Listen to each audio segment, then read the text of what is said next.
aí, pessoal? Tudo bem com vocês? Meus amigos, vamos iniciar os nossos trabalhos de hoje, nesta quarta-feira maravilhosa, falando sobre a rodada de ontem da NBA. Ontem, meus amigos, tivemos uma baita rodada, viu?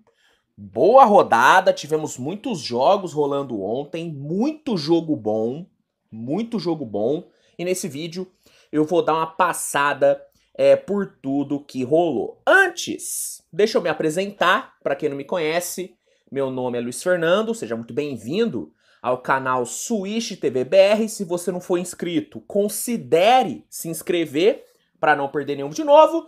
E se puder deixar o like, faça isso, clique aí no joinha, porque o seu like ajuda demais no nosso engajamento. Então, deixa o like, compartilha também o vídeo, que é importante, espalhe o conteúdo, espalhe a palavra e vamos juntos aí fazer o canal crescer cada vez mais. Vamos lá, pessoal, vamos começar aqui falando sobre mais uma vitória do Orlando Magic. O Magic segue sendo um dos melhores times depois da pausa do All-Star.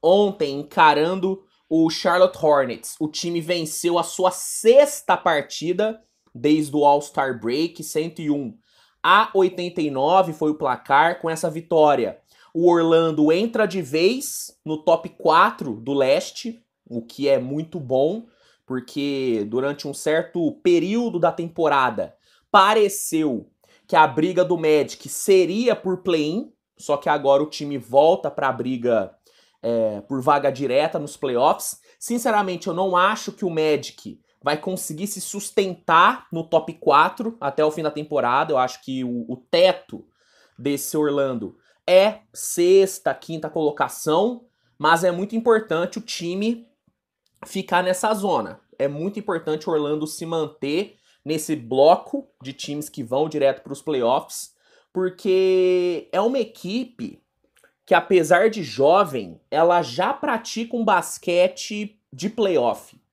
Eu consigo ver tranquilamente o Orlando roubando 1 ou 2 vitórias numa primeira rodada. Não acho que é um time que passe do primeiro round, não acho, mas eu vejo o Magic, sei lá, encarando vamos lá, um Milwaukee Bucks. Eu vejo o Magic ganhando 2 jogos do Bucks no playoff. Eu consigo ver esse mundo, então fico muito feliz de ver o Orlando no top 4. Foi uma vitória tranquila, vitória protocolar. Paulo Banchero teve mais uma grande atuação, foram 22 pontos para ele, liderou o Orlando Magic. E é isso.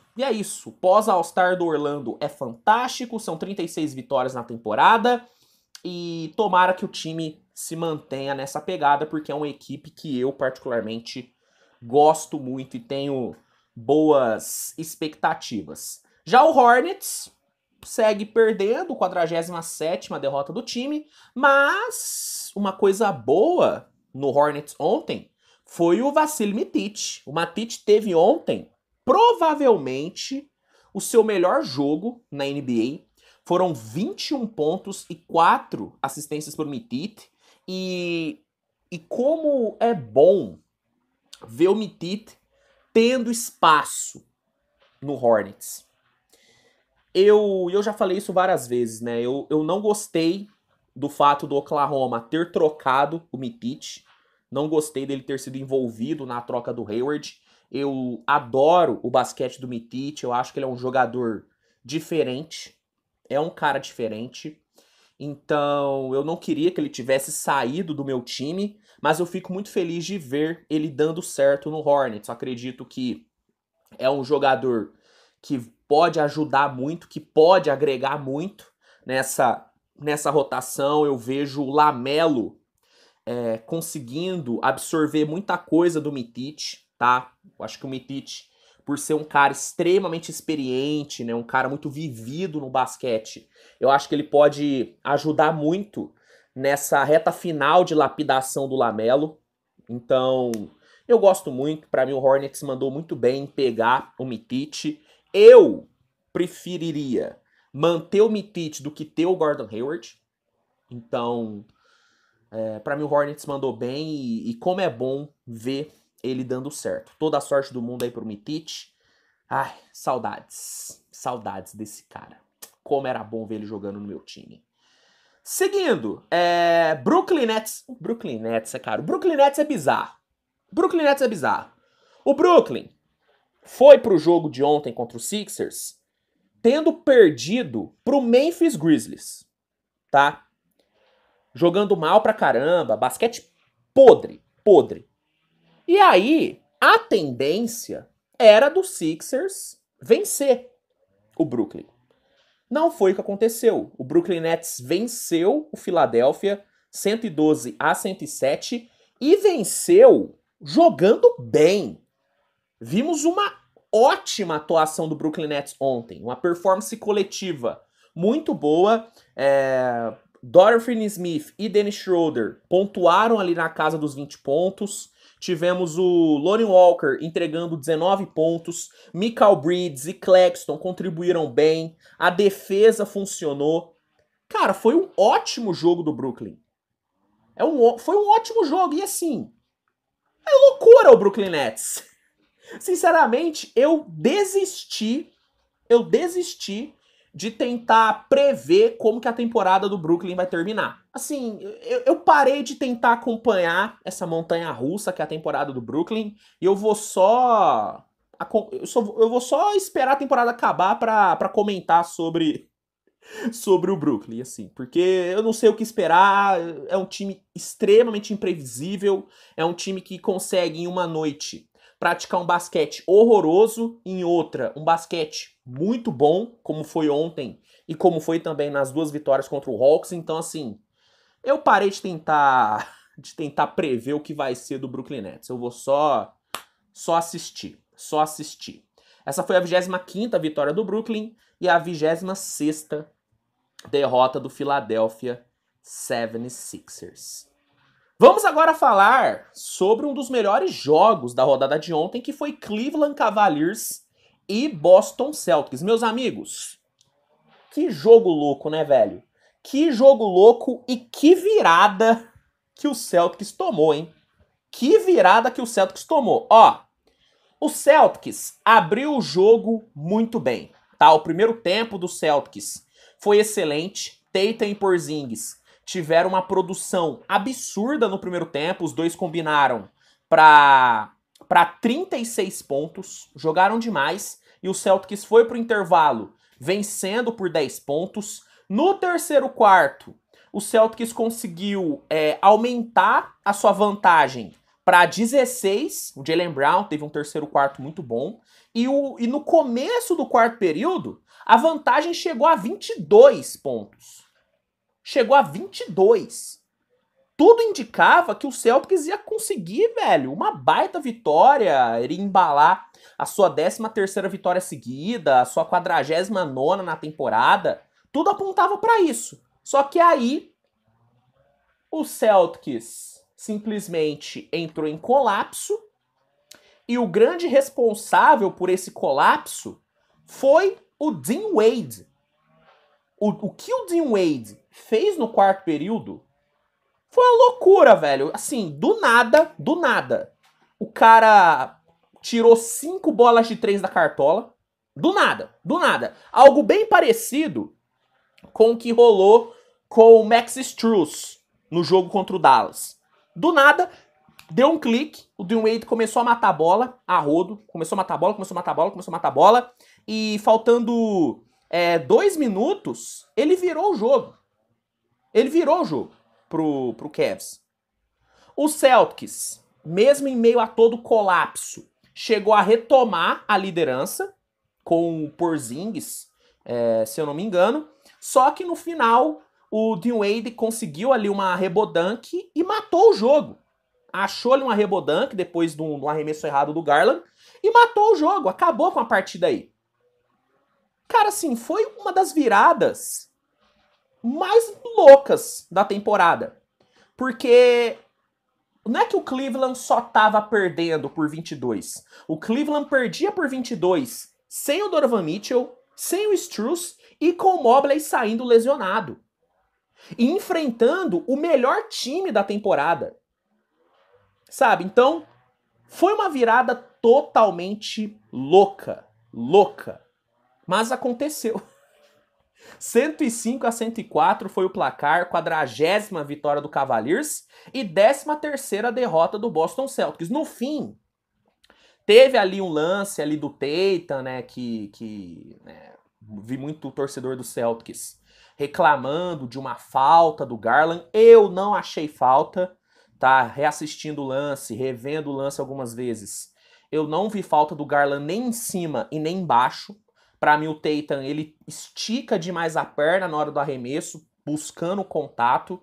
Então, eu não achei falta. Pra mim, não tem motivos pro torcedor do Celtics reclamar. Pra mim, o torcedor tem que reclamar do colapso do time. É isso que o torcedor tem que reclamar, porque o Celtics colapsou. Não existe tomar uma virada dessa. Não existe tomar uma virada dessa. E esse é o que deixa muitas pessoas com o pé atrás em relação ao Celtics.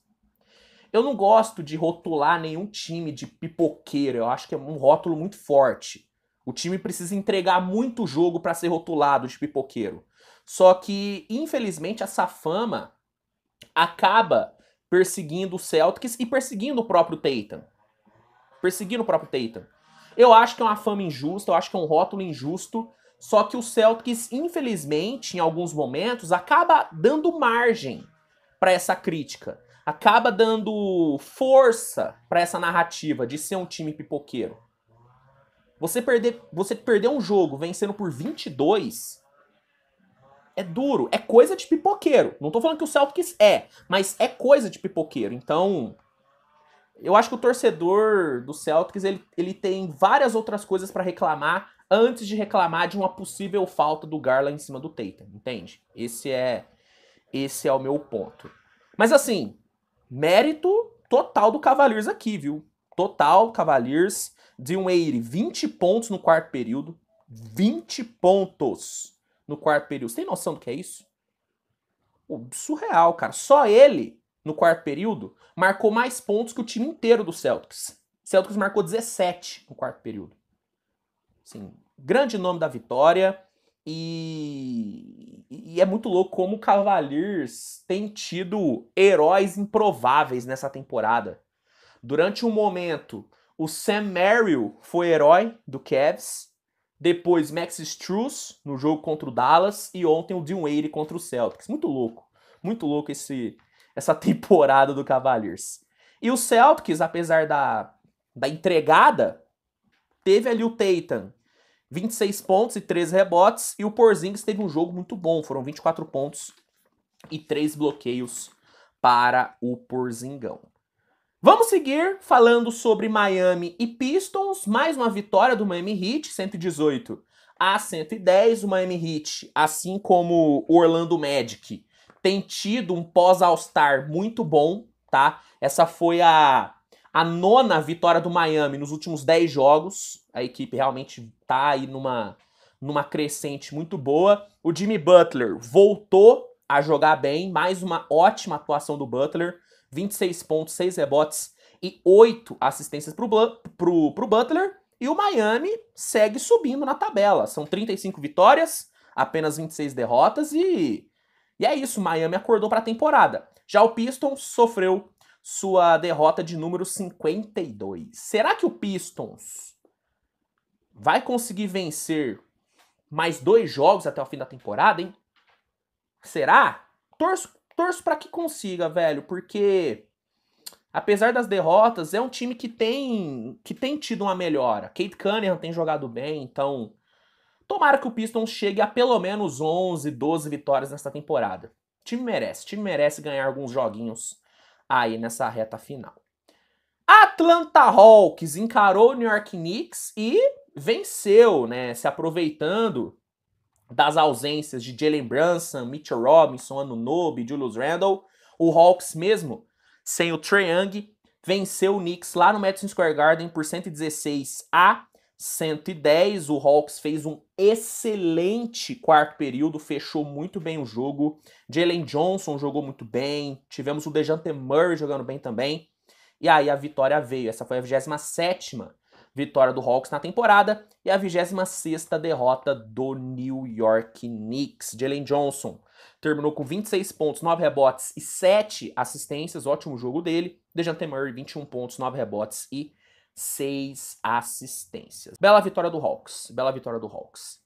New Orleans Pelicans passou o carro no Toronto Raptors, hein, meus amigos? Passou o carro, 139-98. Foi realmente um passeio, foi um amasso completo do Pelicans. E aí tem dois caras que merecem muito destaque aqui. O primeiro, o Trey Murphy. O que o Trey Murphy fez ontem foi bizarro, cara. 34 pontos com 10 bolas de 3 convertidas. 10 bolas de 3. Jogando muito Trey Murphy. Temporada dele é simplesmente espetacular. E ontem, inacreditável o quão quente ele estava no jogo. E o outro cara é o Zion. Apesar dele não ter pontuado tanto, foram apenas 16 pontos. Assim, ele dominou completamente o jogo. Foram 8 rebotes, 9 assistências, 2 blocos, colecionou highlights. Velho, que atuação boa do Zion. E a temporada do Zion, ela tem sido muito subestimada, viu? Eu sei que os números não são espetaculares, tá? Só que o impacto que o Zion tá tendo nessa temporada, e não só na parte de pontuação, mas principalmente na criação de jogadas do Pelicans, o impacto dele é muito grande. E eu acho que as pessoas não estão olhando como deveriam olhar para essa temporada do Zion. A temporada dele é excepcional. Excepcional. E ontem brilhou e o Pelicans saiu com a sua 37ª vitória na temporada. Já o Toronto sofreu sua 39ª derrota. Falando agora sobre o clássico do Texas, Houston Rockets e San Antonio Spurs se encontraram ontem, se enfrentaram ontem e deu Houston, jogando em casa. Houston saiu com uma grande vitória, 114-101, apesar do Spurs ter tido bons momentos, principalmente ali no segundo quarto. O segundo quarto do Spurs foi bem bom. O Houston teve um segundo tempo excepcional, cara. Segundo tempo do Houston foi muito bom, o time executou muito bem dos dois lados da quadra. E aí temos alguns jogadores aí pra falar. O primeiro, Alperen Sengun. O que foi a partida do Alperen Sengun, meus amigos?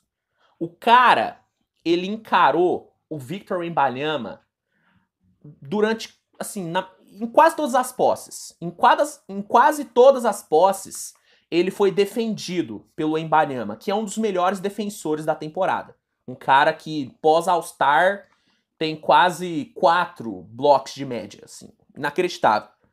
Enfrentando esse cara, tendo esse cara como matchup, o Sengun meteu 45 pontos. 45 pontos. Pegou 16 rebotes contra o Wembanyama. Cara, o Alperen Sengun é muito especial. Mas muita coisa. É muito craque. É muito craque. Se eu não me engano, eu vi essa estatística durante o jogo. O Alperen Sengun foi o jogador que mais pontuou sendo marcado pelo Wembanyama nessa temporada. Eu posso tá errado, mas eu tenho quase certeza que é isso. Que ele foi o jogador que, sendo marcado pelo Wembanyama, mais pontuou. E isso é bizarro, porque, repito, estamos falando de um Wembanyama que tá tendo temporada de deploy. Surreal, velho, surreal. Algumas marcas do Sengun. Ele se tornou apenas o terceiro jogador desde 2020 a ter um jogo de 40 pontos, 10 rebotes e 5 roubos de bola. De pelo menos 10 rebotes e 5 roubos de bola, ele teve 16 rebotes, tá? E de quebra foi o career high do Alperen Sengun, né? Foi a maior pontuação do Sengun desde que chegou na NBA. Grande jogo, velho, grande atuação. E o segundo jogador que merece destaque é o Cam Whitmore. O quarto período do Cam Whitmore foi, assim, foi uma coisa de louco. Foram 12 pontos em 12 minutos. Tem noção disso? 12 pontos em 12 minutos, além de 6 rebotes. no quarto período. Jogou muito, Cam Whitmore conseguiu várias big plays, importantíssimo para a vitória. E o último jogador que eu queria destacar é o Fred VanVleet. Liderou, né, controlou muito bem as ações ofensivas do Houston ontem, 21 pontos, 10 assistências, 5 bolas de 3. Baita atuação do VanVleet, velho. Baita atuação e que vitória do Houston, hein? 27ª vitória do time na temporada, né, vencendo aí um rival importantíssimo, cara. E como eu tô curioso para acompanhar essa possível rivalidade entre o Wembanyama e Sengun, hein? Eu acredito que esses dois vão travar grandes duelos nos próximos anos. Porque além de ser dois pivôs extremamente talentosos e que vão se enfrentar sempre que Houston e Spurs jogarem, estamos falando de uma rivalidade, cara, uma rivalidade grande aí. É um jogo que mexe muito com as duas torcidas. Então, a atmosfera que vai ser criada nos jogos entre Houston e Spurs no futuro, ela me deixa muito curioso. Eu tô muito ansioso pra isso. E ontem foi assim, que jogo legal de se acompanhar, velho. Que jogo legal. Pra fechar, meus amigos, falar aqui sobre os últimos 2 jogos da rodada. Indiana venceu o Dallas Mavericks ontem por 137-120, depois de 2 derrotas bem feias para Pelicans e Spurs. Finalmente o Indiana venceu, e o mais importante, cara, Indiana venceu jogando bem. Isso é importante. Jogou bem pra caramba, né? O Indiana liderou por 40 minutos ontem, dominou completamente o jogo. 9 de 10 jogadores passaram dos 10 pontos, foram 34 assistências distribuídas, foram 137 pontos marcados, mais de 30 pontos em todos os quartos. Sim, foi uma partidaça do Indiana. Defensivamente teve os seus problemas, é óbvio, porque a defesa é horrível, mas o ataque funcionou muito bem e fazia um tempo que não víamos o ataque do Indiana fluir tão bem como fluiu ontem. E aí, um dos motivos para isso é que o Haliburton voltou a encantar. Eu comentei depois da última derrota do Indiana que eu tava sentindo um Haliburton meio apático nos últimos jogos. Eu não tava gostando muito da postura do Haliburton. Ontem vimos aquele Haliburton do começo da temporada. Um Haliburton brilhante, um Haliburton toda hora tirando um passe do nada, gerando muitas dúvidas na defesa. Vimos um Haliburton extremamente imprevisível e muito produtivo. 19 pontos, 6 rebotes e 11 assistências para ele. Haliburton ontem foi o melhor jogador do Pacers. E o segundo melhor jogador em quadra. Ele só não foi melhor do que o Luka, que entregou mais uma atuação monumental, 39 pontos, 10 rebotes e 11 assistências para o Luka, só que de novo não foi o suficiente. De novo não foi o suficiente e de novo o Dallas decepcionou, velho. Decepcionou. Eu botei muita expectativa para esse Dallas depois da trade deadline. Falei várias vezes que era um time que eu via explodindo nessa parte final da temporada. Só que o que estamos vendo, desde a pausa pro All-Star, é um Dallas que não consegue vencer com constância. Apesar do Luka estar mantendo um nível muito alto, velho, assim, com o triple-double de ontem, ele chegou a 4 triple-doubles seguidos de pelo menos 30 pontos. Ele é o primeiro a conseguir essa sequência desde Russell Westbrook. Pô, velho, assim, ele tá jogando muito, só que não tá sendo o suficiente. Sabe quantos jogos o Dallas venceu desde o All-Star? 2 jogos, cara. Venceu 2 jogos. São 5 derrotas desde o All-Star. O Dallas tá a 2 jogos do 10º colocado do Oeste, que hoje é o Golden State, se eu não me engano. Pô, velho. Muito pouco, né? Muito pouco para um time que tem um candidato a MVP, e um elenco de apoio excelente. O elenco de apoio do Dallas é muito bom. E aí, quem que é o culpado? Eu não consigo não culpar o Jason Kidd. Ficou evidente no jogo de ontem que o Jason Kidd, ele é um incompetente. Ele é um incompetente. É óbvio que o Dallas não vai demitir o Jason Kidd agora. Não vai até o fim com ele. E pode dar certo porque o Dallas tem muito talento. E é um time que já teve grandes jogos. Já teve grandes jogos. Então, eu não duvido do Dallas chegando na final de conferência. Juro, não duvido. Só que se o Dallas quiser dar um passo a mais no futuro, o Jason Kidd precisa rodar nessa off-season. Ele precisa rodar, porque é muito limitado. E é um treinador sem nenhum repertório. Sem nenhum repertório. Então, eu não consigo não culpar o Jason Kidd pela derrota de ontem. É óbvio que o Indiana tem total mérito. O Indiana jogou muita bola. Só que o Dallas não apresentou muita resistência também. E o Luka, coitado, foi vítima. Ontem o Luka foi vítima. E tem uma imagem dele puto no banco, foi no terceiro quarto, que marcou muito, né, velho? Totalmente revoltado com a situação do time. Então, derrota feia. Derrota bem feia pro Dallas. E baita vitória do Indiana, que voltou a jogar bem, o que me deixa muito feliz. E, pra encerrar, falar sobre o último jogo da rodada, que foi, cara, o grande jogo da noite, Suns e Denver, né, cara? Phoenix Suns e Denver Nuggets protagonizaram uma verdadeira batalha que terminou com o Phoenix vencendo na prorrogação por 117-107. Vamos lá. Contar a história do jogo pra vocês. O jogo começou equilibrado. Apesar do Denver ter conseguido abrir 4 pontos de vantagem no primeiro quarto, foi um jogo equilibrado, cara. O Phoenix Suns teve uma boa produção, o Grayson Allen foi surreal no primeiro quarto, 4 bolas de 3 convertidas com 100% de aproveitamento, jogou demais o Sr. Grayson Allen. Então o primeiro quarto foi equilibrado.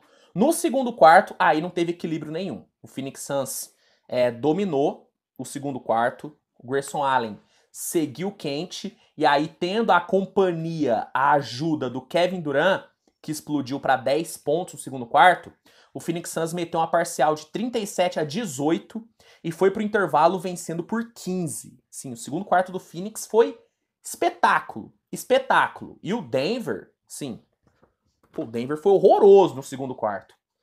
O Denver chutou 22% no segundo quarto, assim, uma coisa ridícula. No terceiro quarto, o Denver conseguiu cortar a diferença para 9, mas ainda assim o jogo parecia encaminhar para uma vitória do Phoenix. Mas quem que entrou em ação no quarto período? A mística do quarto período podre do Phoenix Suns. O Phoenix Suns é dono de um dos piores quarto período da temporada. Sim, é um dos piores times em quartos períodos na temporada. Só que fazia um tempo que esse quarto período fedorento não aparecia. Mas ontem ele apareceu. Phoenix Suns foi simplesmente horroroso no quarto período, fez de tudo para entregar, e mesmo com o Denver tijolando uma barbaridade, foi brincadeira o que o Denver tijolou, o Phoenix estava tão mal, estava querendo tanto entregar, que o Denver, faltando 1:30 para acabar, virou o jogo. Virou o jogo. A sorte do Phoenix é que o Kevin Durant salvou a pátria no final do jogo.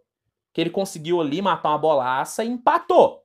Se não é o Kevin Durant, o Phoenix tinha perdido, porque o Phoenix estava fazendo de tudo para entregar. Mas não entregou, o jogo foi para prorrogação, e na prorrogação, Kevin Durant de novo apareceu. O cara meteu 8 pontos na prorrogação, mais pontos do que o time inteiro do Denver, e graças a ele, o Phoenix saiu com a sua 36ª vitória na temporada e encerrou a sequência de 6 vitórias seguidas do Denver Nuggets. Grande vitória do Phoenix. Vitória meio culposa no final? Foi. Mas foi uma grande vitória. Você venceu o Denver, é sempre um grande resultado. E apesar, né, do fechamento de jogo ruim, o primeiro tempo do Phoenix Suns foi maravilhoso, cara. E eu acho que temos que focar muito nesse primeiro tempo do Phoenix. E na prorrogação. Esses dois momentos do Phoenix Suns ontem foram excelentes. É óbvio que a questão do Denver ter jogado muito mal é algo a ser considerado, só que o Phoenix também foi responsável por esse jogo ruim do Denver. Então, Phoenix Suns teve bons momentos. Kevin Durant mostrou por que ainda é um dos jogadores mais decisivos da NBA. Foram 35 pontos para ele e aparecendo nos momentos mais críticos, salvando o Phoenix Suns, tirando o Phoenix do buraco numa noite que o time não teve o Devin Booker, que vinha sendo esse salvador. Então, Durant foi total protagonista ontem. Grayson Allen jogou demais, 28 pontos com 8 bolas de 3 convertidas. Grande jogo do Grayson Allen. Bradley Beal teve uma prorrogação muito boa, tá? Muito boa.